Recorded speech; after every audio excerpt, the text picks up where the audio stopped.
Bonjour et bienvenue dans une nouvelle vidéo. Donc dans cette vidéo, je vais vous montrer comment bien écrire une liste. Donc la première chose à faire avant même de commencer à la liste, c'est toujours d'estimer combien de temps vous allez avoir pour faire les tâches qui sont dans votre liste. Donc savoir le temps que tu vas avoir pour faire les tâches, ça va faire que quand tu vas écrire la liste comme telle, vous allez savoir combien de tâches que vous pouvez à peu près faire dans ce temps-là. Bien sûr, vous allez devenir de mieux en mieux meilleur à estimer combien de tâches que vous pouvez faire dedans un tel montant de temps. Mais c'est toujours meilleur de savoir le temps, comme ça vous n'allez pas mettre trop de tâches puis que vous n'avez pas le temps pour tout faire ou pas assez que finalement vous avez trop de temps qui reste. Une autre chose que vous devez faire, vous devez choisir si ça doit être sur du papier ou digital que vous allez écrire votre liste. Parce que certaines personnes préfèrent le papier juste pour le toucher, pouvoir écrire des petites notes dessus ou juste l'avoir dans ta main avec un crayon. Le monde aime ça vraiment à l'ancien. Moi, personnellement, c'est comme ça. Moi, j'utilise. J'ai toujours ça, c'est ma liste de cette fin de semaine. Donc, alors que beaucoup de monde sont plus digital, si vous avez toujours votre téléphone avec vous autres, puis vous allez devoir bouger partout pour finir cette liste-là, c'est peut-être meilleur de l'écrire sur votre téléphone. Donc, utilisez la manière qui est meilleure pour vous autres. Donc, quand vous écrivez comme tel la liste, c'est toujours meilleur de suivre un ordre comme tel. Donc, premièrement, écrivez ce que vous allez toujours faire à chaque soir. Comme moi, par exemple, je vais toujours pratiquer à typer à chaque soir, puis je vais m'avancer dans mon cours d'espagnol. Je fais toujours comme un 30 points dans un app d'espagnol, puis je fais ça à chaque soir, ces deux choses-là. Donc, c'est ça la première chose que je vais écrire dessus ma liste, parce que c'est sûr, c'est ça que je vais faire. Puis, si, exemple, vous êtes quelqu'un qui devait faire un souper ou des affaires de même, ou ça, c'est des choses que vous pouvez écrire parce que c'est des choses que vous devez faire à chaque soir. Après, la deuxième chose que vous devez écrire, c'est tout ce qui doit être fait ce soir, qui ne peut pas être remis au lendemain parce qu'il y a une date limite ou ça doit vraiment être remis le lendemain ou soumis le lendemain.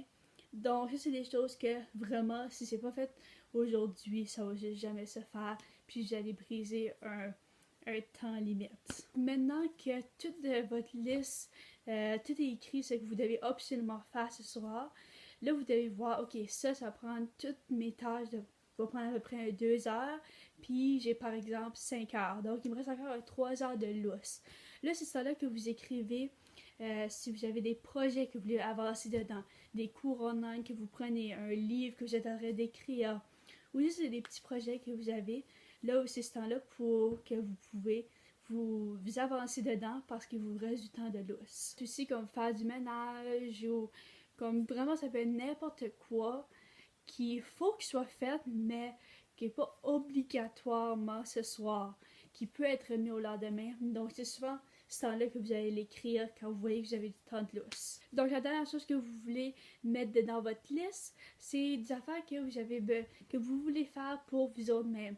Que ce soit prendre une marche, faire un workout, prendre un bain ou lire un livre, etc. Donc avec ça, ça fait une liste pas mal solide. Vous avez tout ce que vous devez faire ce soir avec un petit peu de projet que vous voulez continuer, plus un peu de temps pour vous autres à faire peu importe ce que vous voulez faire.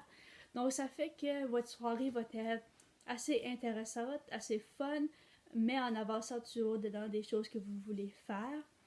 Donc c'est vraiment une bonne façon d'écrire une liste, puis j'espère que vous allez suivre ça. Bien sûr, quand vous écrivez une liste, c'est pas coulé dans le béton, donc vous pouvez quand même faire des changements. Si vous commencez votre liste, vous réalisez « Oh non, j'ai pas le temps de tout faire », mais enlevez un petit peu de vos projets ou des choses que vous voulez faire pour vous autres-mêmes, puis rapportez-les au lendemain. Mais fait que si vous avez trop de temps qui reste, alors là, vous pouvez ajouter d'autres affaires que vous voulez faire. Donc encore, tu peux encore jouer avec. Si finalement tu vois que tu aimerais faire une autre chose au lieu de quelque chose que tu as écrit sur ta liste, tu peux changer. Donc, ça ne serait pas coulé dans le béton, mais c'est toujours meilleur de ne pas le changer. Parce que quand une liste, c'est supposé de montrer que, ok, il faut que tu fasses ça. Ça donne la motivation, puis ça donne un but.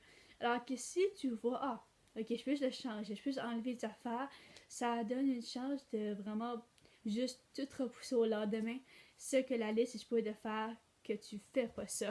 Donc, quand tu écris une liste, essaie de vraiment rester avec ta liste, puis de faire ce que tu as écrit sur ta liste, puis ça va faire que tu vas être beaucoup plus productif, puis tu vas être moins tenté à juste toujours repousser. Donc, c'est la fin de ma vidéo. Si vous avez aimé, likez. Et je fais des vidéos à chaque dimanche à propos des vidéos comme ça, comment s'améliorer comme personne et améliorer notre vie. Donc, si vous aimez ce type de vidéo-là, inscrivez-vous et on se voit la prochaine fois. Bye!